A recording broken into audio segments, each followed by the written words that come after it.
Let's see. It's been I don't know how long since the last video. Um, it's time for another update video. This time I had my sixth and hopefully, let's see if there's any water on here. Last chemo session.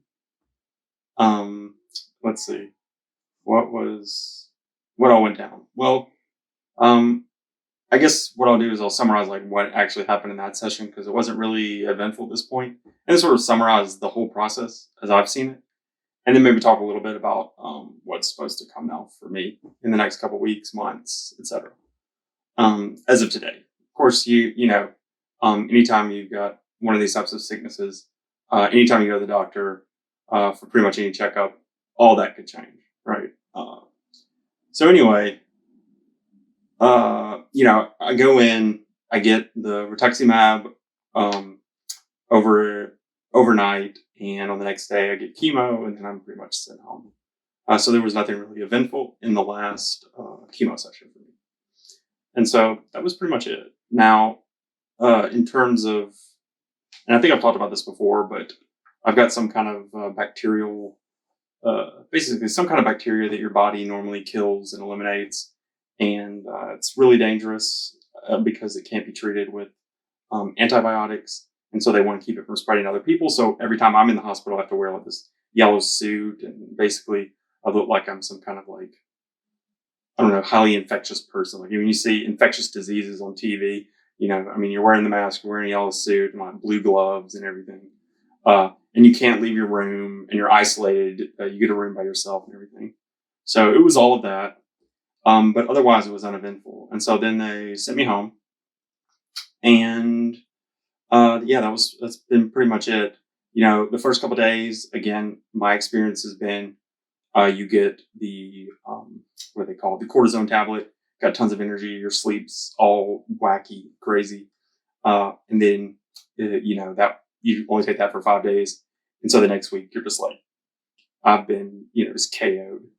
And then after about, for me, looking back now, the 2 times I got infected and ended up in the hospital, also one time where I just slept for like 3 days, and now recently, having, kind of been sick again and sleeping for basically 2 or 3 days. After about 10 days, I think that's when all my blood values dropped to their lowest point. And so that's when I've been the most, I guess, susceptible to infections and just having, all those kinds of problems you hear about, like if someone coughs next to you, or you have dirty hands or something, you're going to get a bacteria that can like kill you. And so that's kind of my understanding of it. I don't know how correct this is. If you want, you can Google this and see. But from my understanding, at least, it's the blood values. However many white blood cells you have, they can kill the bacteria, and these go down not immediately after you get the chemo, but over a period of days. And that's also what you have to measure.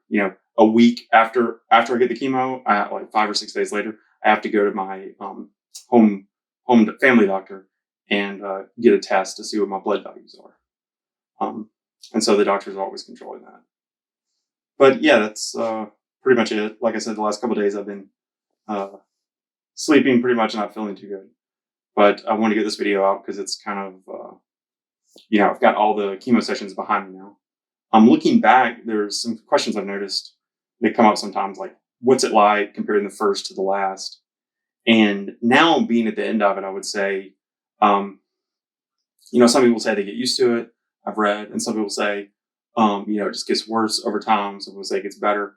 And for me, it's kind of been both in a way. Like, in a sense, it gets better, it gets better, I guess, because you kind of, or at least I did, get used to the process. And like, 10 days later, okay, I'm going to feel bad. First 5 days, I'm going to feel pretty good because of the cortisone. The third week of it, I'm also going to feel pretty good because my body's going to be like healed up enough for me to be able to do some things again. So you get used to that process, and that gets easier. Some of the cumulative effects, I feel like, they get worse, but you also kind of get used to them over time. So I've noticed like nausea and not being able to taste things, stuff like that has gotten probably worse with each treatment for me. But I've also kind of just gotten used to it. So it's one of those things where like, whatever, deal with it. and once you deal with it, it's like, okay. Um, so I don't know. I guess in some ways for me, I would say probably both. Like it gets better because I guess you can deal with it, but probably if you were just measuring all the metrics, it's probably getting worse. um, okay, so now that the majority of all the chemo's done, and it's mainly just controlling and looking to see what's coming in the future. In all my videos, I've talked about like projects I'm working on, and it's always pretty vague. So I thought I would just show some of the projects I worked on over this, 6 months or whatever that I had chemo, and they've been doing cancer treatment. I've been in and out of hospitals and all this kind of stuff. So the first one's one I've been working on with my brother for a very long time. Anyway, I'm a programmer and I've been programming for a long time. And my brother and I have been working on this project in general for a long time. And it's gone through a bunch of different iterations and, a bunch of failures, as all things are in life. Failure, failure, failure. But failure is an opportunity and you can learn from it. And we think we learned from some of them. Anyway, so over the past 6 months, I would say we finally had sort of, right before I think I got diagnosed or whatever, we thought we had sort of a model of how the software project should work. And in general, the idea is to have an open learning system that anyone can access and basically learn anything they want. There's not a quick way to explain it, but basically it's kind of like an open university where people can go to learn at their own pace, and automated learning algorithms sort of adapt to each person's learning needs and help them learn things like foreign languages or mathematics, or physics or whatever they're interested in. And we also wanted to use things that we know now from gamification and psychology to help people achieve their goals by, using what I think are in some ways kind of dubious tactics. You see them employed by Twitter and other social media platforms to make you click a notification or want to read a post or like someone or react to a dislike or whatever. We wanted to use a lot of these features in the software, but not to get you to read a piece of news, but to sort of engage you with something that you want to learn, mathematics or a foreign language. So that the end result, whether or not you agree with the tactics to get you there, the end result is kind of like a coach that is using sort of the methods they know that work for you to get you to reach your learning goals. So that's the general idea. And we've been working on that project, and I'm not going to show the whole app, but I've got at least the homepage here opened up. And, here you can kind of see, I don't know if you can see, but, Master Mathematics, that's the area we're concentrating on now. And you can scroll down, and design is all my work. Yes, I'm a master. No, we've tried to get designers, but unfortunately we were stuck with me. And then, you can log in, and got some great quotes I love here. One quote from Victor Hugo is, "He who opens a school door closes a prison." I always love that quote. Anyway, so we've been able to get that built over the past 6 months, and it's near the first MVP version of that. So minimum viable product is going to be coming out in a couple weeks. So that's one thing that I got done over that period. Let's see. Another thing is I started learning piano. So, you get the prednisone, I just say cortisone, but the steroid shot. And, for 5 days, you do have a lot of energy. So, during that time, I try to do as many things I can. Can't play it, but City of Stars on the piano, sort of a simplified version. I learned that, as well as other songs on the piano. And that's something I've been able to learn over the time period. Also, learning Japanese is something that's always defeated me. I tried to learn it in college, and learned Spanish as a teenager. That was really easy. Didn't take long. I just assimilated it from the people around me. Studied German. I had to learn. It was very difficult. Immigrated to Germany and everything. But in college, also even younger than that, when I was still a teenager, I tried to learn Japanese. Later in my late 20s, I tried to learn Japanese, and every time it defeated me. It was so difficult. I would spend so much time on it, I could never break any ground. And so over the last 6 months, I've been learning Japanese.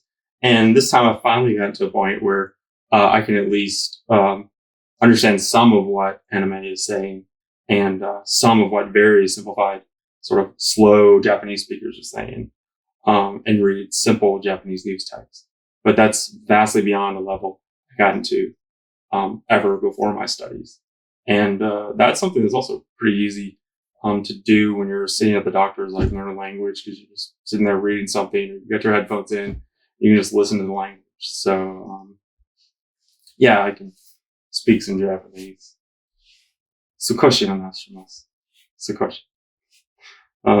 Yeah, so those are 3 projects I've been working on over, I guess, the past 6 months, and as well as other minor things such as writing, that type of thing. So I think there's, despite all that you're going through, you can still work on a lot of things and you can make progress on a lot of things. And I'm just looking forward to continually being able to work on that for as long as I can, and that's sort of what motivates me on a day-to-day basis.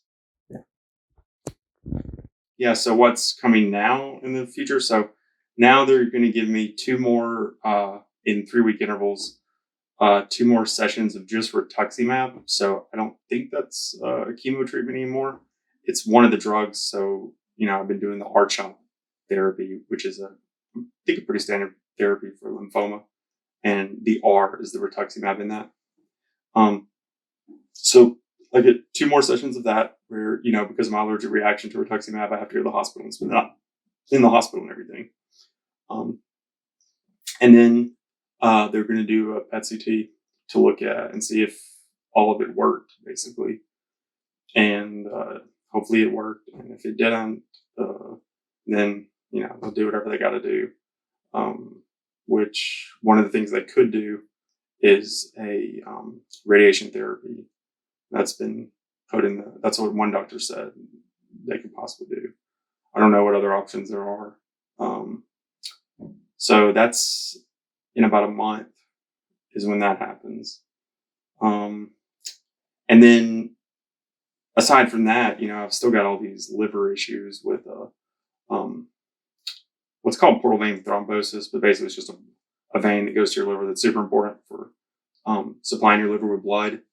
And for me, that's veins basically dead. It's been dead for apparently 15 or 20 years. And so I have tons of stomach problems because of that. And so now, because they haven't been able to really do the normal checkups and everything through my chemotherapy for that whole process for the past 6 months, they're doing all those now. So that's another big thing that's coming up in the next couple of weeks is looking to see if that's gotten worse, control, so they have to do I'm trying to think of the English translation for this, Magenspiegel. Okay. Just trying to ask my wife. She knew the translation for it. But anyway, it's where they stick a tube down your throat and look at what's inside your esophagus. And anyway, because veins can burst, and then they'll put little gummy bands on those veins to keep them from bursting. Because if they burst, you die pretty quickly. So they're going to do that again in a couple weeks. And so I've got all of that, all these pleasantries coming